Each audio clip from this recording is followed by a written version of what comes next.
Namaste Yogi and Yogini. Welcome to Aphinya Yoga and I am Aphinya. You are catching me at the right time because I am practicing yoga right now and I just want to share the love of the handstand with you. By all means, my handstand is not super great. It used to be, but after I gave birth for 2 years already, my handstand was like fall back. What is that? Yeah. I feel like my handstand become a pose that is like step back from what I used to be. And to be honest with you, I had the moment that I missed those strengths and able to stand on my arm for so long and just let my leg fly in the air. And, anybody who do handstand know what I mean by that. However, having a baby teach me one thing that I thought I have done awesomely already in my life, which is practicing non-attachment. And yeah, I actually am very good with so many other things when it comes to non-attachment. But the little that I know by being a yoga teacher and love practicing yoga so much, I let my ego kind of sneak its identity toward everything about yoga to me. So when that go away, like the time for the practice I used to have regularly gone, my practice, it seems gone, my strength, flexibility seems gone. It was hard for me to accept that, especially in the first year of my daughter. However, because I am in it for like 2 years now, and I was committed to myself that I will use this opportunity to learn to detach myself from the practice, from the yoga teacher itself, and just be something that's greater than the physical body. And what an empowering practice. That's such an invitation from the universe. So thank you, the universe, for that. However, I still love practicing handstand. And today, I'm about to kind of share with you my experience of what it is in the practice when you do it will make the handstand feel accessible. Okay. However, I have to also tell you that I hope that you are already be able to balance on the hands. Now we just have to kind of find the center, and that is always the challenge for me to kind of have the hit. Like when I kick my leg up, it's so not easy for me to find this center. So there are poses that will help me to really get this muscle, kind of a memory of that, and when I kick into the handstand, it will make it easier. However, if you have some other problem that is not this, the handstand, the action that's more, the physical ability that's important to do this pose is you need to have a greater chest opening, upper body strength. Your hip flexor, your hamstrings are loosening up, even all your hips muscles are loosening up, and also the action of the core, like when you can connect this core again and again and again. And all of that, when it's come together at the right time, you will feel like when you kick out into the handstand, it just happened. So let's get started, everybody.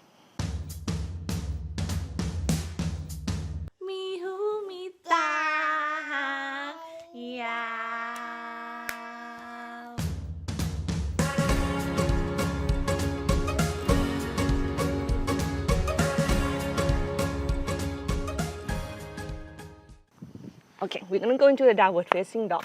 Okay, as I tell you already, I already warming up already do some practice. Yeah, my wrist, I can tell, my wrist also such as it's so stiff.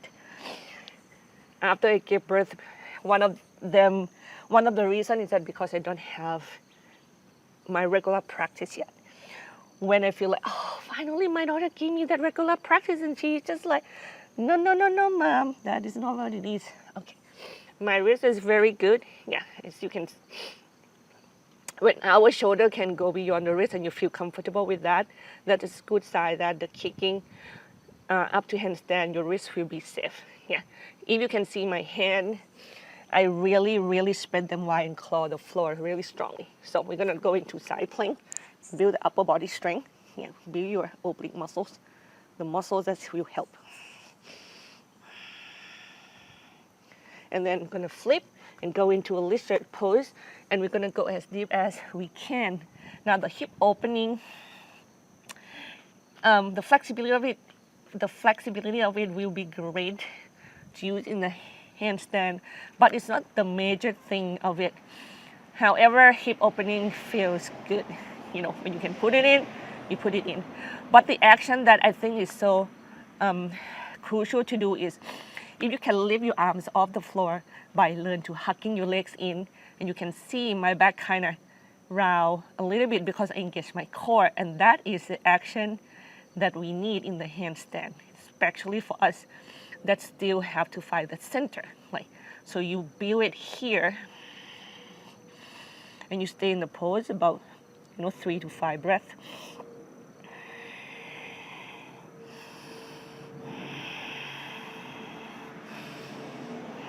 And I'm gonna shift from lizard pose to half split pose or half Hanumanasana, the hamstring stretch.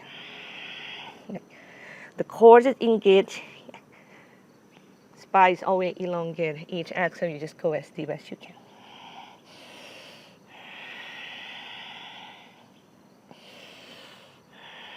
And then go from here to a standing split. So I kick my right leg out with the hips opening, and I'm gonna practice a core engagement and try to get my hands off the floor and balance with my own leg. Okay. So I'm finding that handstand action. But the thing about the handstand is that, our hip should not open. So if you can switch from here when you find your core into square hip while you lift that right legs up, it's gonna be a very good thing. And it's going to enhance your handstand practice. Yeah. And then we're gonna go back and stretch the hip flexor by get your right knees down. You bend the back knee or the foot, yeah, and get the heels into the butt. Draw your belly in.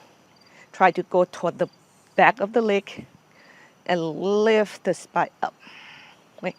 We should not let go of this core engagement at all. And you should just do it enough, each exhale lunge, not too tight that you tense up.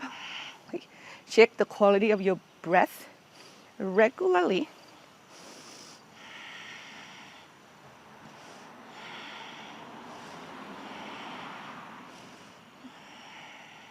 And you get out from that, and we're going to go into this floor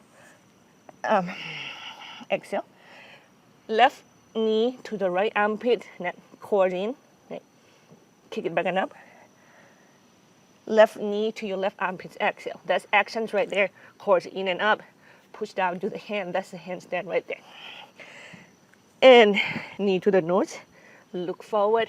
Kick your left leg back. Switch the right leg. Bend the elbow. Chaturanga Dandasana. And we just flow through.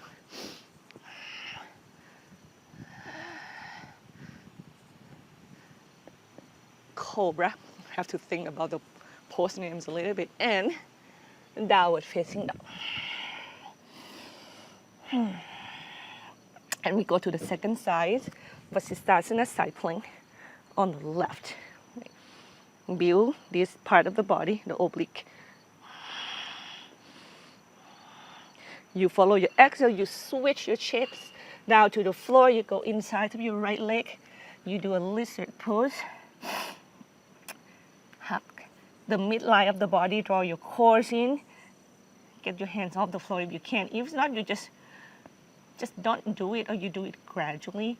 It's a matter of just building that muscles again and again and again, and just be patient with yourself. Love yourself through it. Be really sweet with the practice. Those are better quality to gain than just gain the handstand with grumpy, unhappy feeling, right? Come out from that and we go standing split and opening the hip first. The reason I'm opening the hip first because I want the kick to be as high as I can and I can feel the stretch on the inside of the leg. And then I start to kind of challenge my core, and you can see get the core to engage. So if the core is not a part of it, balancing without the hands on the floor, always just on one spot, is going to be challenged. And just challenge to square the hip to try. You can see it's not easy for either core.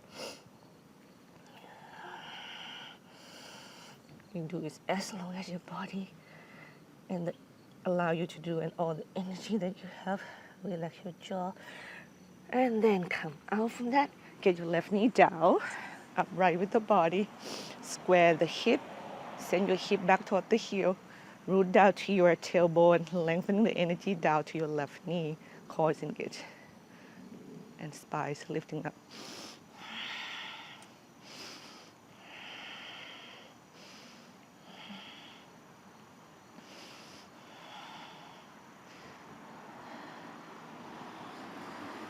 And let go and go three-legged dog with the hips opening. And we twist to the left. Elbow to the opposite armpit. Keep it up, inhale. Knee to the same armpit, round the back, push the floor away, exhale. Or inhale. Exhale, knee to the nose, look forward. Switch leg, bend the elbow. Chaturanga Dandasana. You go to upward facing dog or cobra. Just spend time to check that opening in the heart, that you engage your core, and really pay attention on this part of the body. Okay, you can hurt yourself badly if you don't engage your core and you like force the body to get into the pose. Downward facing dog or child's pose. Now we're gonna go down to Dolphin Pose. What I love about Dolphin Pose is that it really gets me to opening the chest. And I use each exhale to push my chest back toward my feet while my forearm is pushing down and forward. Isometrically.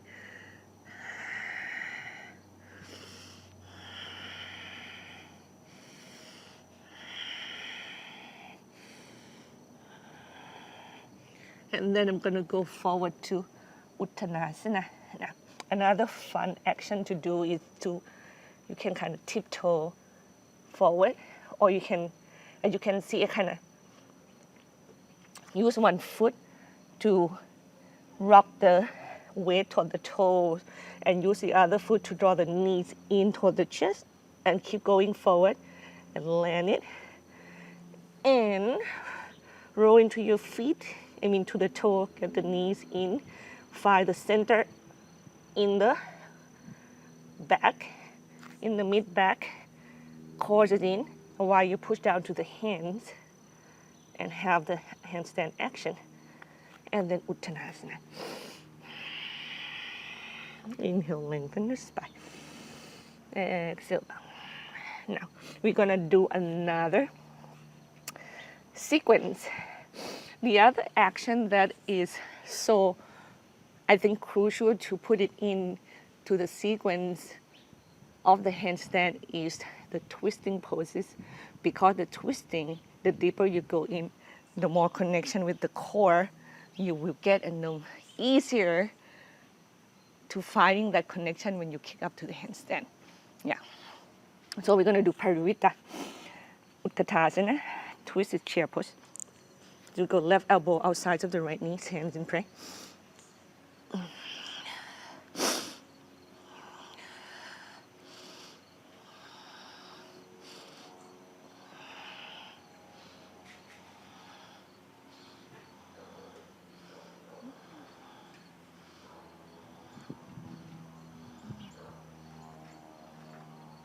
I'm going to go Uttanasana. And I'm going to flow. Inhale, lengthen the spine. If you can jump back to Chaturanga Dandasana, yeah. Just give yourself that chance. Up top, a cobra. Downward facing dog. Now I'm going to jump forward because I feel like I try to find my core enough to go Uttanasana. And bend the knee. Revolve chair pose on the other side.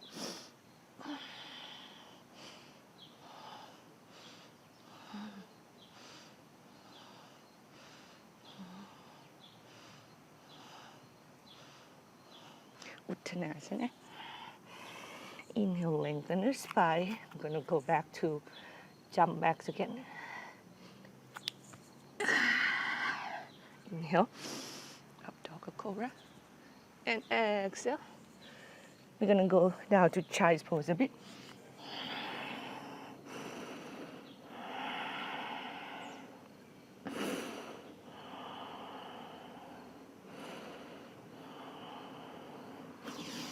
And then come up. Did I tell you that's going to be the last sequence of the whole sequence? I actually lied because I thought I'm going to do something else, but then I did something else totally different. So we're going to add some more poses into the practice. Okay, come back down to downward facing dog, and we do left leg lift and right arms off the floor. This is also core engage. You do two-legged dog. Use the hands on the ground to push your weight back toward the back foot. Lift the leg as high as you can. If you're stable enough, use the hand that is you lift off the floor to hold the same ankle and pull your chest toward that. And now I have the sunshine. And then you go forward, land your left leg down, and we're going to do revolve, extend side angle push. Right elbow outside of the left knee.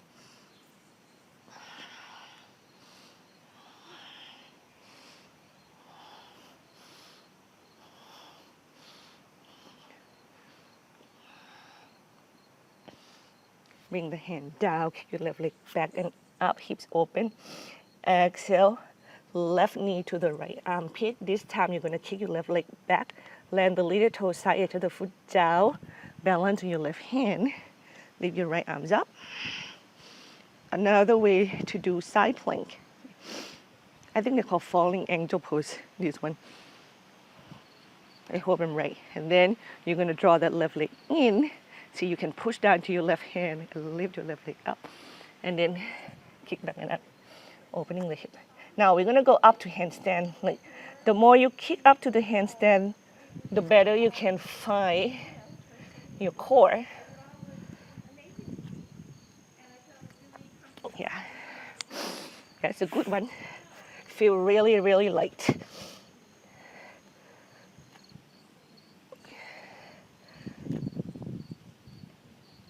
Yeah.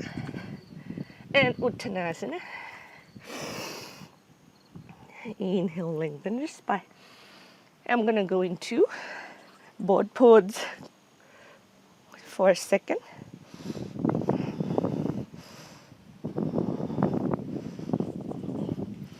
I'm going to do this one, kind of hold either side of the elbow. This is going to really help to really connect to the core and lift the spine up, core in.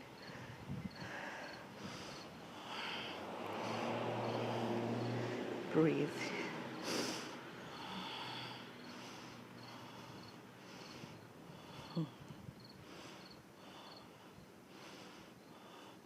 Extend the spine, kick the leg, find the core, relax your jaw.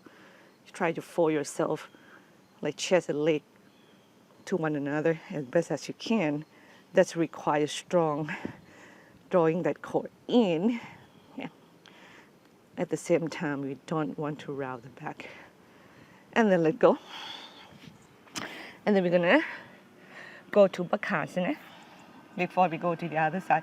Bakasana is really good pose to help you, build that center connections again.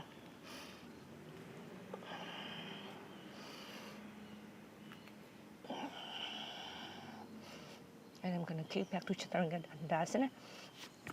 Come up. Dog or cobra. Downward facing dog. Now I'm going to lift the right leg off the floor with the hips square and lift the left hand off the floor. And each exhale, I push my chest back and hold my left ankle.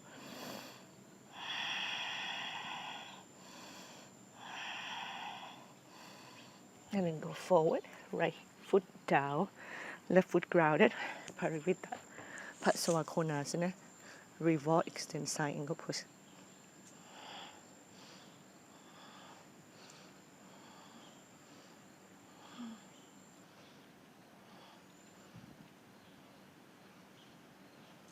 And then come out from it. Standing split for one. I'm going to do this one a little different because sometimes you don't need to do the same two sides exactly the same all the time. That twisting, I just want to see if it's going to help me find the handstand from here. Yeah. See? It's really helpful. Then we go back to three-legged dog. And we kick to the opposite elbow, land it. The right foot to the left, right hand down, left arm up. Falling angel, I better go check the Google for this one. And then you bring it out, lift the leg, you square the hip, you kick it back and up. And I'm gonna rest in child's pose for a bit.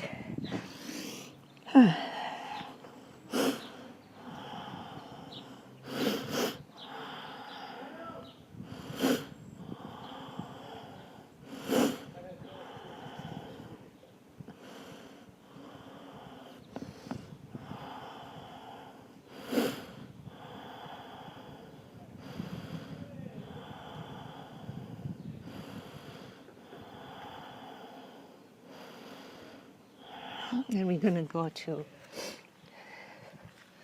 downward facing dog. Now, from here, you can, do the handstand practice that you normally do. Some of us go kick the handstand at the wall. Some of us just start to add more handstand into the sequence. That is what I'm going to do, to show you. But just to let you know that the more handstand we do, the more tired we will become, and I will get tired very quickly nowadays compared with before I have baby. But no biggie, just keep doing what I can do. So I'm gonna go back to Uttanasana. Did you see that floating? It's happened so easily because of that connection of the core. That has happened over and over and over. The handstand that I like to practice, I love to actually kick both legs up in the air at the same times, because two action of the left and the right sides of the body do exactly the same, which help to finding the center of the body easier. So I'm going to do twisted chair pose and then jump up to handstand. However it happened, switch to the other side, jump up to the handstand. Okay.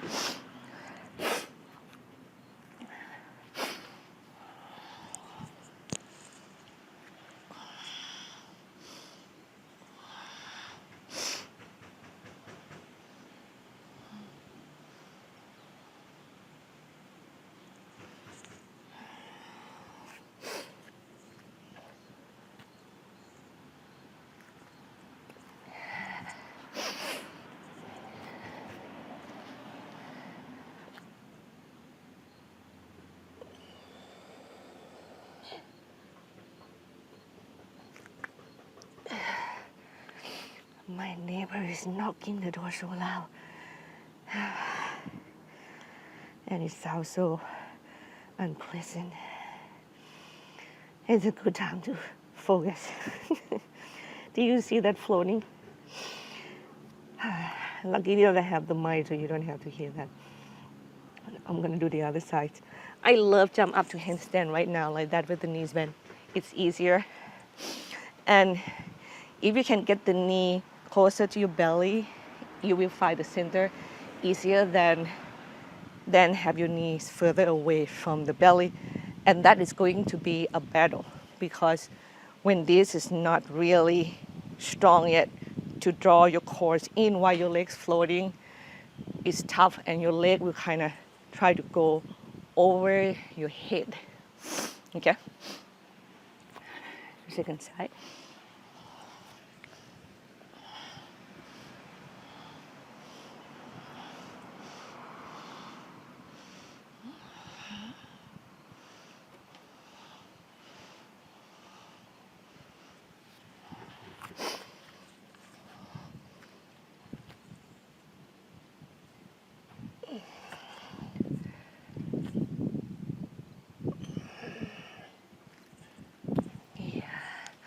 Then I'm just gonna keep going.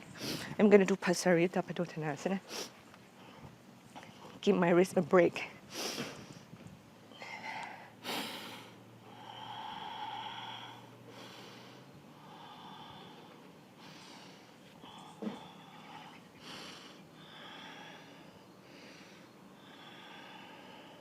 Stretch the adductor.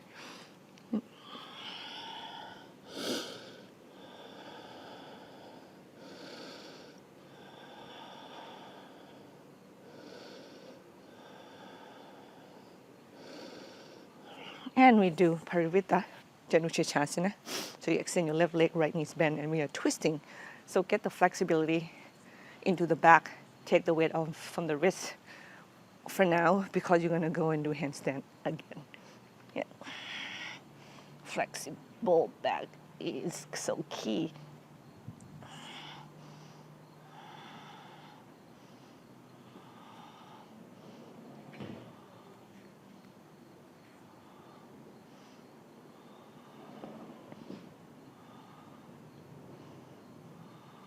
And we're just going to go into Parivita Janushirshasana.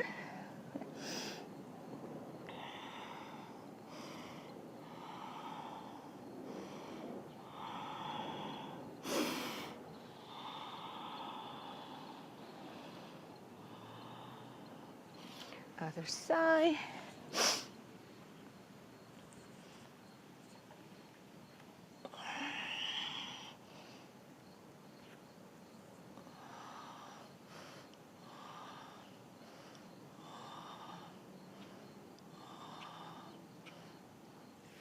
And Parivita Janushirshasana.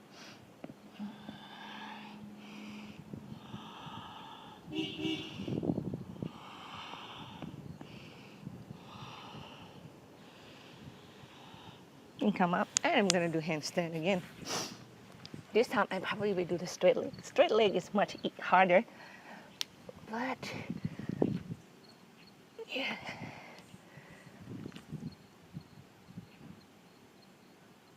Because the weight is back there and the balance of fighting the weight forward while your weight is on the legs is there, it's kind of fun. So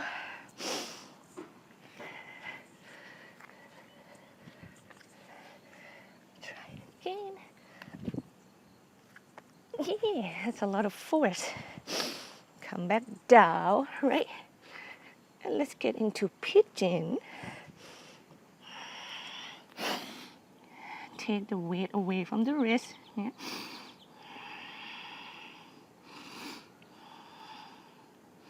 Try not to do a lot of back bend in the sequence while you do handstand. It's really help to find the center of the handstand quicker. I'm going to add the twist by use the opposite arm, which is my left hand. Like extend to the right because my pigeon is the right leg forward.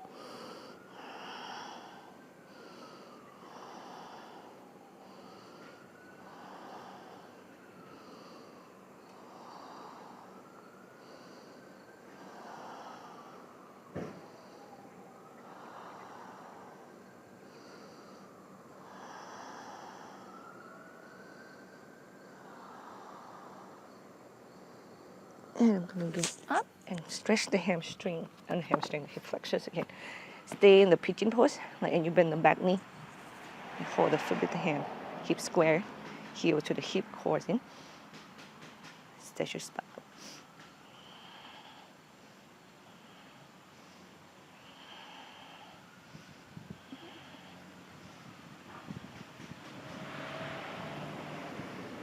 And we get out from it.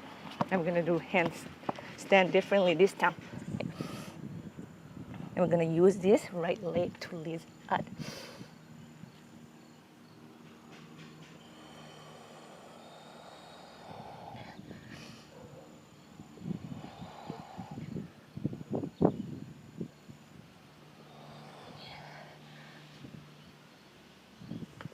And I can go down.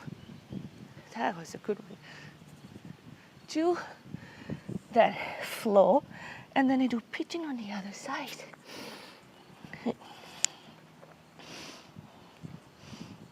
I hope the video is full, holding itself.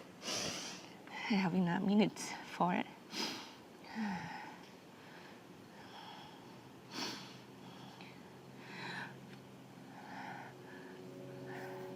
Well, to conclude again, when you practice yoga and do a lot of poses to opening the chest, the hip flexor, the hamstring, connect to the core, a lot at the beginning, and warm up the wrist, and come up, stretch the hip flexors. And when you start to add the handstand into the mix, and you want to take a rest, you do poses that doesn't require the wrist strengthening if you're not really that strong yet. Okay. Some of you that have really, really strong upper body, you can just keep on going, no problem. And I'm grateful for you guys, or for you yogi and yoginis for that. And other sides.